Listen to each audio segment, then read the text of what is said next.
You're listening to The Topcast, the original podcast for growth-minded instrumental music and voice teachers since 2015, with your host, Tim Topham. Our mission at Top Music is to empower instrumental music and voice teachers to find and nurture their innate creativity so that they can teach lessons that are innovative, integrated, and inspiring, and that will have a positive, lifelong impact on their students. Join us each week as we interview teachers and creators from around the world and unpack fun and exciting ideas to maximize your teaching and studio business success.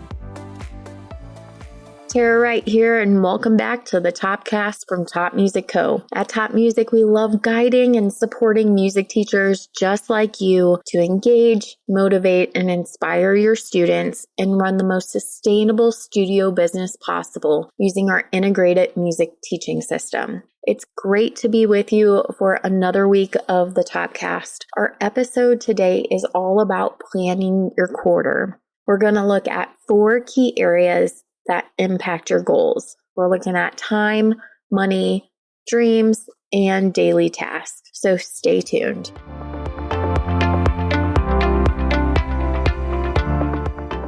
In this video, we're going to talk about quarterly planning. So when it comes to planning, it's key to look at 4 areas that will greatly impact your goals.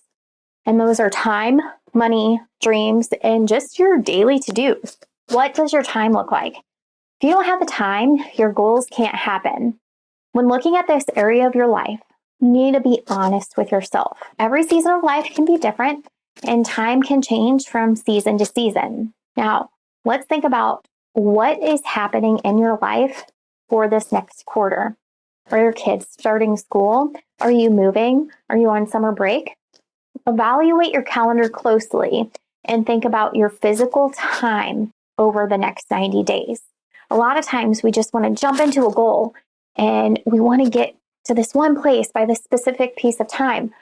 But the truth is, we don't have enough time to get there. So really think about how much time are you going to have coming up? Because what are your non-negotiables that you had in your yearly calendar? And do you have enough time to make the goals happen? You also want to think about what's happening for your client. It's helpful to think about the season of life for your clients. Are they on school break? Are they going back to school? Think about their sports schedules. I know in May, my clients are always booked with graduations, homecomings. There's so many things happening in May that I can't book recitals that month. So it's really helpful to think about what's going on for your clients and if something's really going to work for them. Let's think about this. How full is your plate right now? Are you biting off more than you can chew? We really need to think about the time. Time is very precious, and we only have so much time in our day. Do you have enough time to hit the goals that you would like to come true? Now, is there anything on your plate right now that you can just let go of or decrease in your life? Maybe you realize, oh, I'm spending a lot of time scrolling on social media. Maybe I can take 20 minutes. I would scroll on social media and be really productive for those 20 minutes. Think about that. If you spend 20 minutes a day, just 5 days a week, look at all that time that you just got to work on one of your goals. How much time do you actually have to work on your business, not just in your business? So a lot of times we're just jumping in and we're teaching lessons. But what if we need to work on our business? What if you want to take one of these courses that's working on your business? Maybe you need to set aside some time to work on new policies. What do you need to do to work in and on your business? Maybe you need to think about how much time are you spending on your admin work? And is there a way to decrease that time that you're spending on admin? Just little things to think about. The next thing we need to do is we need to think about money. What is your revenue goal for the quarter? Do you have a revenue goal for the quarter? And what is your revenue to date? Are you close? Are you far away from reaching your yearly goal? These are things that you want to think about when you're looking at what you want to do for the next quarter. What are your current revenue streams? So as you know, I do a lot of different things. So I need to take into account teaching, products I make and sell, gigging, courses that I'm creating, the web design stuff that I'm doing. Now, more than likely, you may be doing more than just teaching. So look at your different revenue streams. And then what stream is the most important this quarter? Is it money coming from your lessons? Or do you solely want to focus on the resources that you're creating and getting those out to other teachers? What is most important for you? Now, this is one of my favorite things to do, and it's, what am I dreaming about? What do you want to see happen? What would you love to see happen? So write all of those things down. In my teaching, there's a couple things I would like to do in my teaching days that I haven't been doing. So I'm going to play more games with my students. I'm going to add in other instruments into our lesson plans.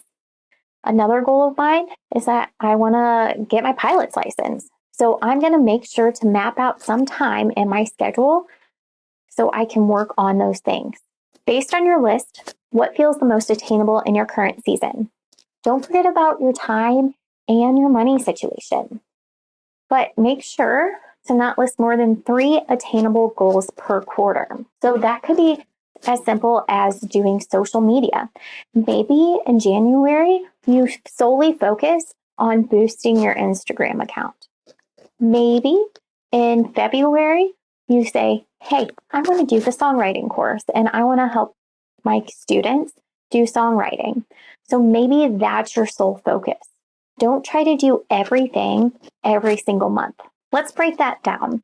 Make a list of your priority tasks that you need to happen in order for you to reach that goal.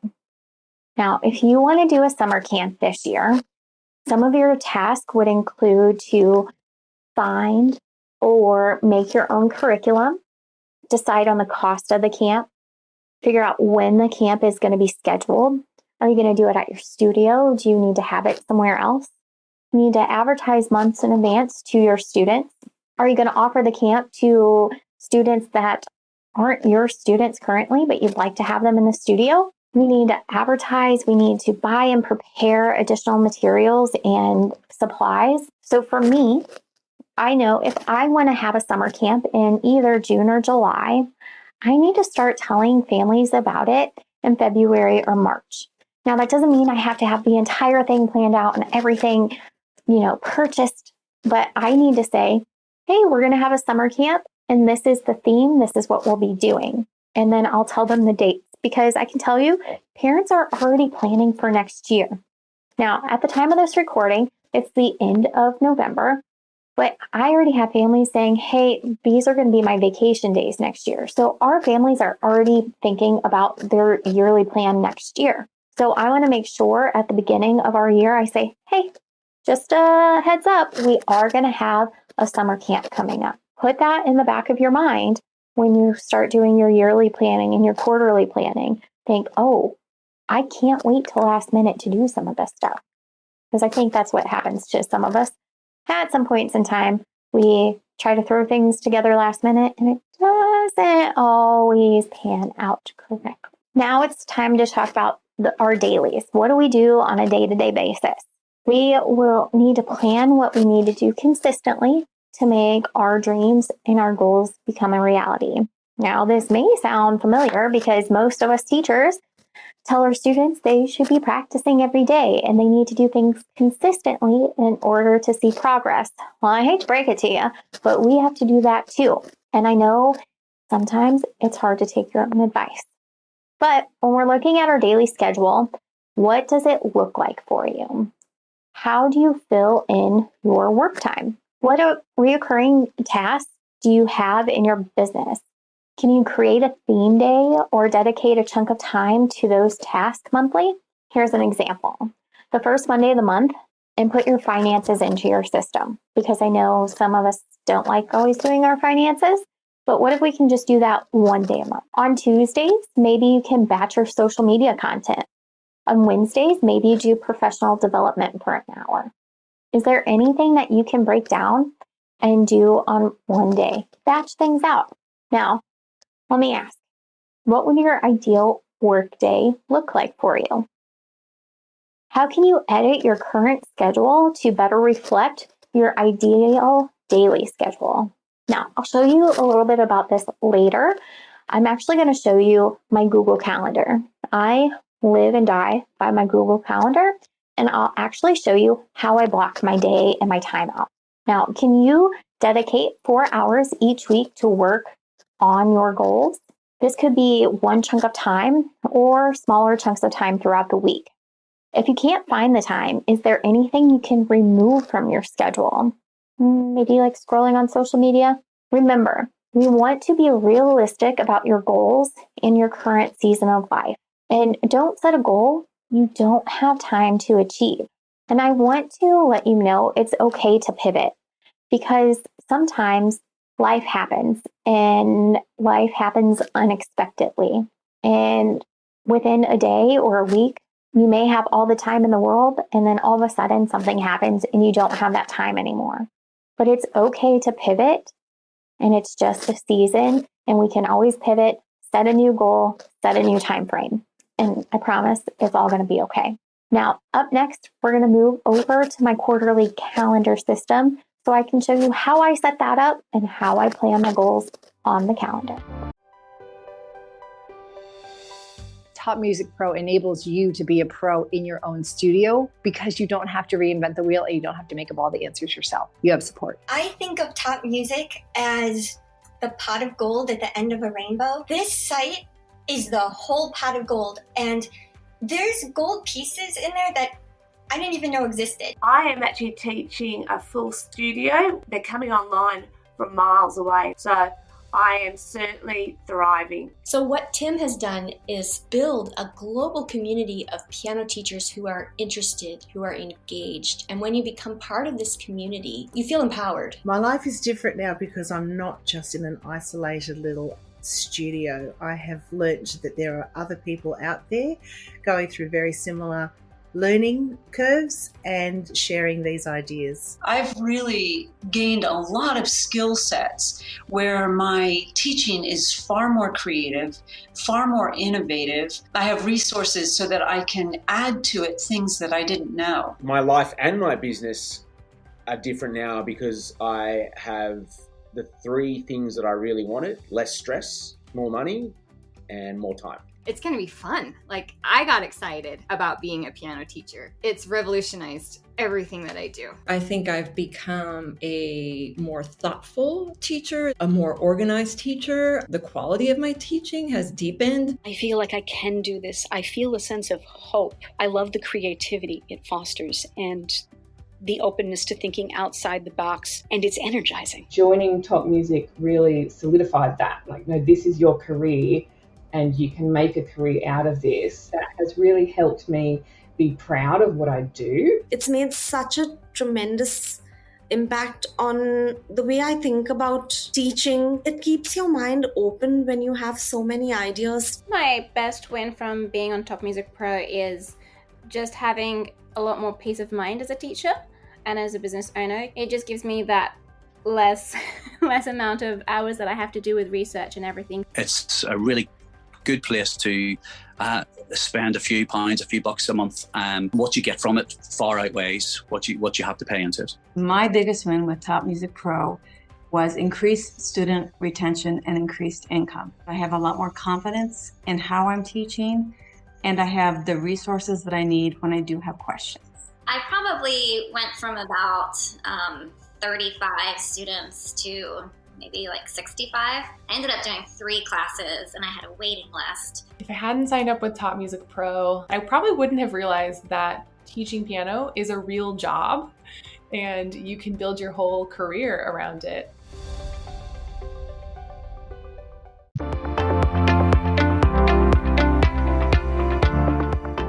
That's the end of the show for this week. Next week on the podcast, Module 7, Executing Your Quarterly Plan. I'm Tara Wright, and you've been listening to the Topcast. Speak to you next time. How do you keep up to date with all the latest trends and research into music education? How do you connect with other teachers around the world and make sure your teaching stays fresh and relevant for students of all ages and stages, both now and into the future? I created our Top Music Pro membership to be the one-stop shop for music teaching resources, training, support, and community, and I'd love for you to come and join us inside. With over 40 comprehensive training courses, hundreds of teaching demonstrations and lesson plans, free monthly sheet music, discounts, and all the business and pedagogy support you could ever need, Top Music Pro is the community you've been looking for. If you're ready to level up your learning from the podcast and join thousands of other teachers in our global network, head over to topmusicpro.com today. If you enjoy this show and want to hear more of our work, be sure to subscribe to this podcast wherever you're listening today. For links and resources mentioned in this episode, visit us at topmusic.co/podcast or check out the show notes. I'm Tim Topham. Thank you so much for listening. Enjoy your week ahead, and I'll catch you next time.